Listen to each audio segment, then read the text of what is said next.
ஆனந்த ராகமாய் ஓர் ஆன்மீக பயணம்.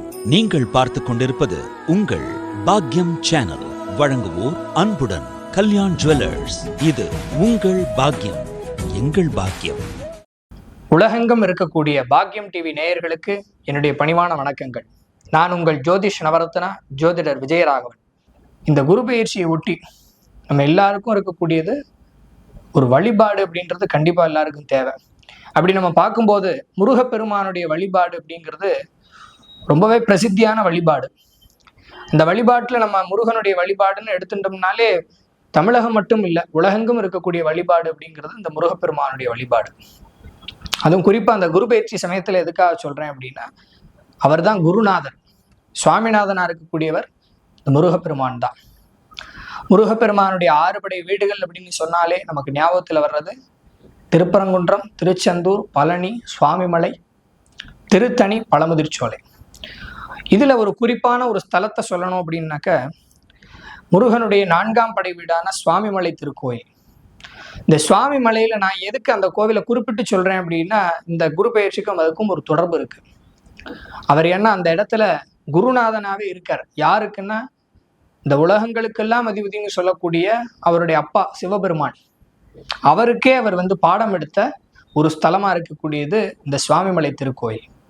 இந்த சுவாமிமலைக்கு நிறைய ஏற்றங்கள் இருந்தாலுமே தகப்பன் சுவாமின்னு சொல்லப்படக்கூடிய அந்த முருகப்பெருமான் இந்த மலைகளே இல்லாத அந்த தஞ்சாவூர் மாவட்டத்துல ஒரு குன்றின் மேல் அமர்ந்து பக்தர்களுக்கு காட்சி கொடுக்கக்கூடிய ஒரு மிகப்பெரிய சக்தி வாய்ந்த ஸ்தலமாக இந்த சுவாமிமலை கோவில் திகழ்கிறது.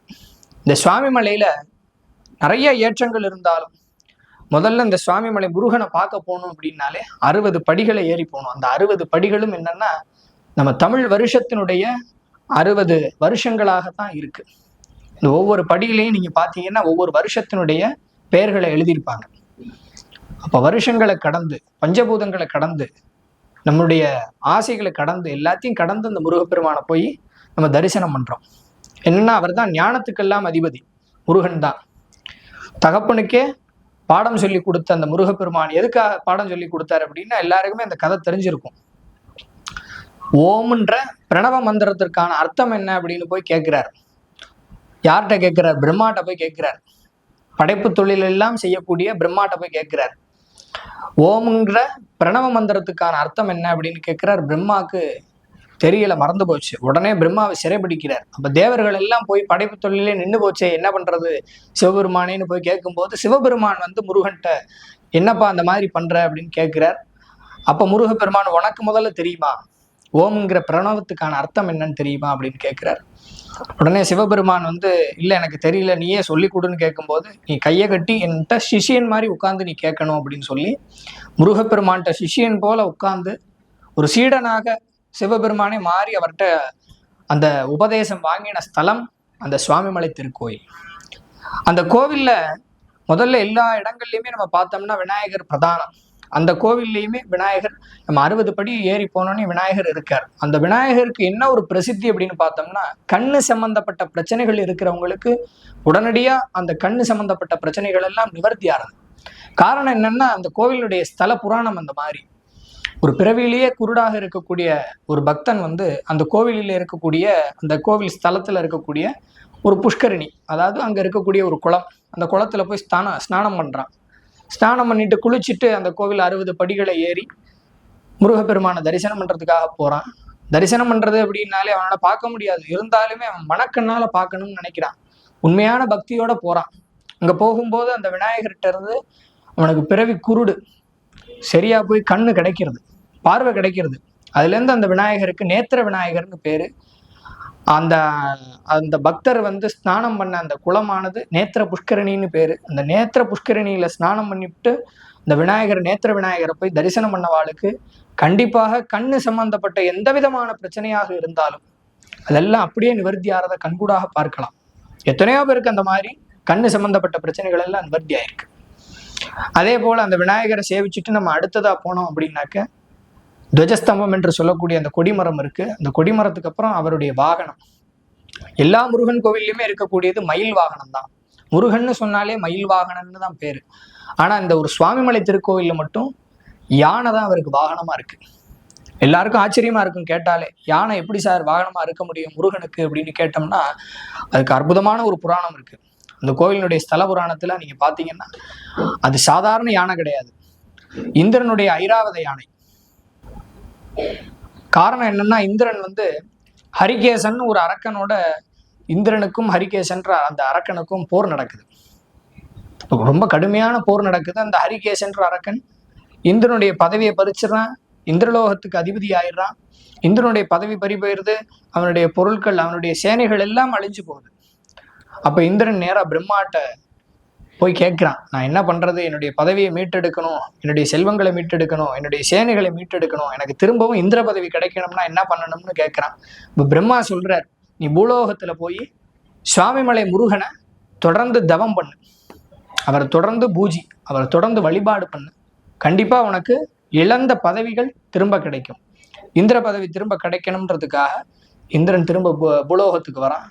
அங்க தொடர்ந்து சுவாமிமலை முருகனுக்கு பூஜை புனஸ்காரங்களை செய்யறான். அவனுடைய அந்த வழிபாட்டின் காரணமாக அந்த முருகப்பெருமானுடைய அருளால் அவனுடைய இழந்த இந்திர பதவி இந்திரனுக்கு திரும்ப கிடைக்கிறது. திரும்ப அந்த ஹரிகேசன்ற அரக்கனோட போர் புரிஞ்சு தன்னுடைய இந்திர பதவியை தக்க வச்சுக்கிறான். அதுக்கு நன்றி செலுத்துற விதமா தன்னுடைய ஐராவத யானைய முருகனுக்கு காணிக்கையா அந்த இடத்துல செலுத்திட்டு போறான். அந்த இந்திரனுடைய ஐராவத யானை தான் இங்க முருகனுக்கு வாகனமாக திகழ்கிறது.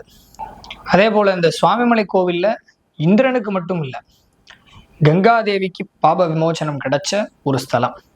அதே போல பூமாதேவிக்கு, பார்வதி தேவியினிடமிருந்து சாபம் பெற்ற பூமாதேவி இந்த சுவாமிமலை கோவில்ல தவம் இருந்து முருகப்பெருமானுடைய அருள்னால அந்த பூதேவிக்கும் சாப விமோசனம் கிடைச்ச ஒரு ஸ்தலம் இந்த ஸ்தலம்.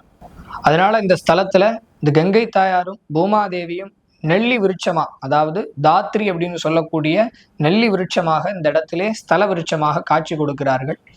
இந்த ஸ்தலத்திலேயே இருக்கணும்னு முருகப்பெருமான்கிட்ட வேண்டினதுனால இந்த ஸ்தலத்துக்கு அந்த நெல்லி மரமே விருட்சமாக வந்தது.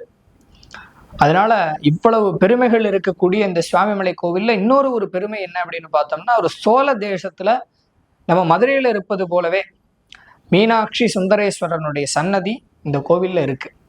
காரணம் என்னன்னா, இந்த மதுரையிலிருந்து இந்த சோழ தேசத்துக்கு பயணம் போன ஒரு பாண்டிய மன்னன் அந்த இடத்துல சிவபூஜை பண்ணணும் அப்படின்னு சொல்லி வேண்டான்.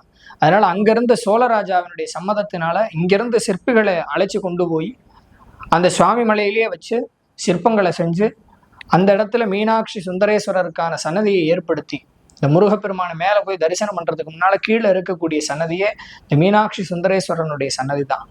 அதனால மதுரையில் இருப்பது போலவே அங்கவும் இந்த மீனாட்சி சுந்தரேஸ்வரருடைய சன்னதி இருக்கு. அது பாண்டிய மன்னனால ஏற்பட்ட ஒரு சன்னதி அப்படின்றத மட்டும் நம்ம தெரிஞ்சின்றாலே போருமானது.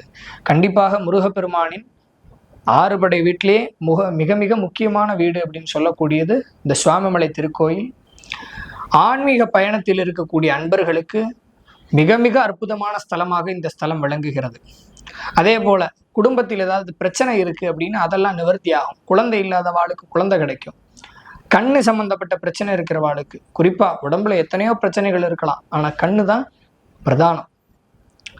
அதனால அந்த கண்ணு சம்பந்தப்பட்ட பிரச்சனைகள் எல்லாம் நிவர்த்தி பண்ணி கொடுக்கக்கூடிய ஒரு ஸ்தலமாக இந்த சுவாமிமலை கோவில் திகழ்கிறது. கண்டிப்பாக இந்த குரு பெயர்ச்சியை முன்னிட்டு பக்தர்கள் எல்லாரும், இதை பார்க்கக்கூடிய அன்பர்கள் எல்லாரும் கண்டிப்பா வாய்ப்பு இருக்கிறவா இந்த சுவாமிமலை கோயிலுக்கு போய் முருகப்பெருமான தரிசனம் பண்ணி எல்லாம் வல்ல அந்த முருகப்பெருமானுடைய அருளாசிகளை பெறுமாறு அன்போடு வேண்டி கேட்டுக்கொள்கிறேன். இதுவரை இந்த நிகழ்ச்சியை கண்டுகளித்த பாக்யம் டிவி நேயர்களுக்கு மனமகிழ்ந்த நன்றி. இதே போல அடுத்த ஒரு பதிவில் ஜோதிட பதில்களையும், ஜோதிட சம்பந்தப்பட்ட விஷயங்களையும், ஆன்மீக சம்பந்தப்பட்ட விஷயங்களையும் தொடர்ந்து பார்ப்போம். அதுவரை உங்களிடமிருந்து விடைபெறுவது ஜோதிஷ் நவரத்னா ஜோதிடர் விஜயராகவன். நன்றி, வணக்கம்.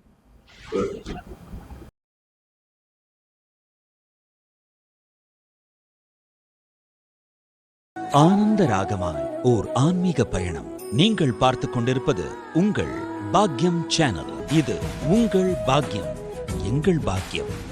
வழங்குவோர் அன்புடன் கல்யாண் ஜுவல்லர்ஸ்.